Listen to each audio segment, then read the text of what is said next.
I'd like you to welcome music writer Bernie Howard to the stage to have a chat to fabulous flautist Jane Rutter. Will you please welcome them both? Thanks, Ron. And I guess this is a case of, and now for something completely different. We're very lucky to have Jane here, and as a performer and as a songwriter, as you'll hear shortly. Now, Jane, when anybody mentions your name, it usually comes with some sort of controversy. Getting started in this business, there's a lot of people out there that are on that first rung of the ladder. What do you have to do to make it? You had to compromise yourself?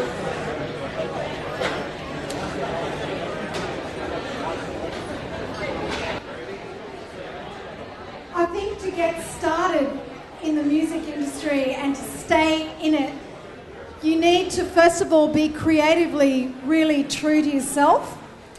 I think that good music is about learning a bit of technique, learning the craft of music writing, and then putting your feelings and your emotions into that. So I'd encourage young musicians and especially songwriters to really go out and learn about poetry, learn about how chords and melodies work, get some technique, get some chops, and then sort of let all of that go and rely on your instincts after you've got the technical thing happening. Because you once said that when you write, you're actually trying to capture emotions.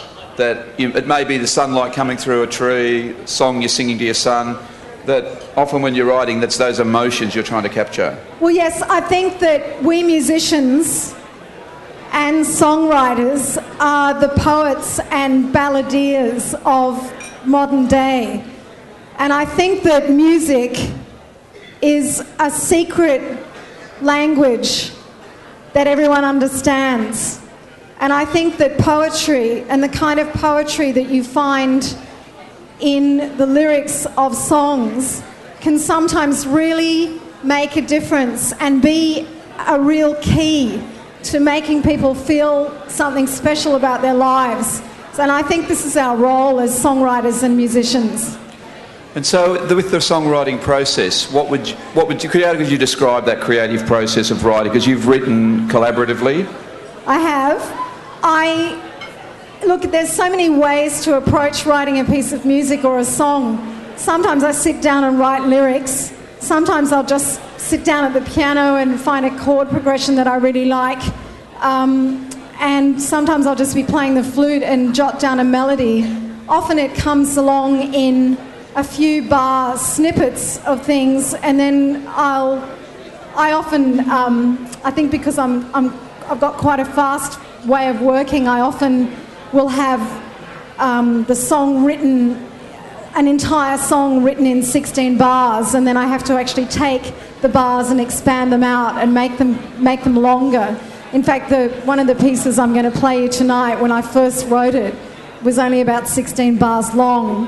And Peter Bowman, who's my co-writer and producer, he just said, "Listen, mate, you know, you got a 5-minute song there, but it's all crammed into a minute." So I think sometimes just getting the ideas down, whether it's the melody, the chords, or the lyrics, it's just really important. And I guess there's people out there now taking notes and thinking, "Yep, I can see they're all taking notes with their wine glasses." The great secrets.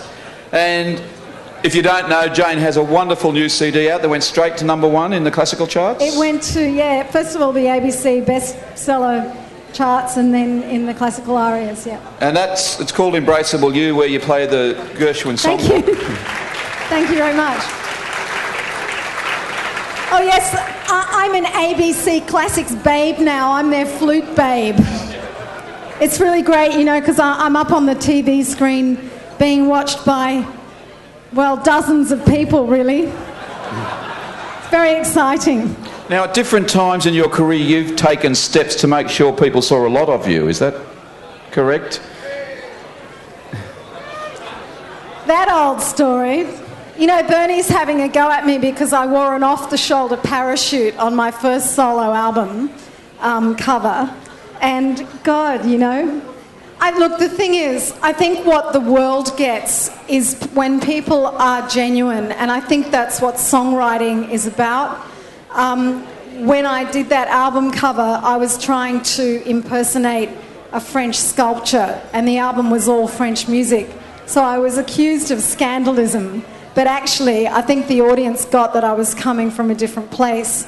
And I really think that what the world craves is people who shoot from the heart and the hip.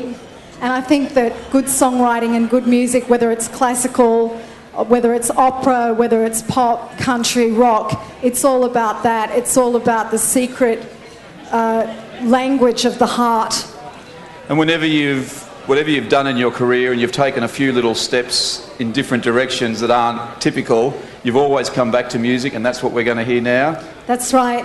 I'd like to play you a song that I wrote with Peter Bowman, who's a wonderful songwriter and singer, and he was in Southern Sons. He's now a great record producer. This is a song that we wrote together, and I came up with the melody and the chords, and Peter helped me structure it.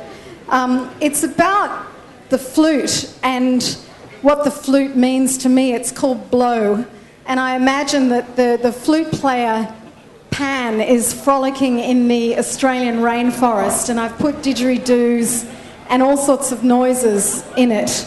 When I play this piece, I always say this poem to set the scene, and the poem goes like this. Listen, listen to the reed forlorn, crying ever since it was torn from its rushy bed, a song of love and pain. Oh, for a friend to know the sign and mingle all his tears with mine. 'Tis the song of love that fired me. 'Tis the flame of love inspired me. Would you learn why lovers bleed? Then listen, listen to the reed.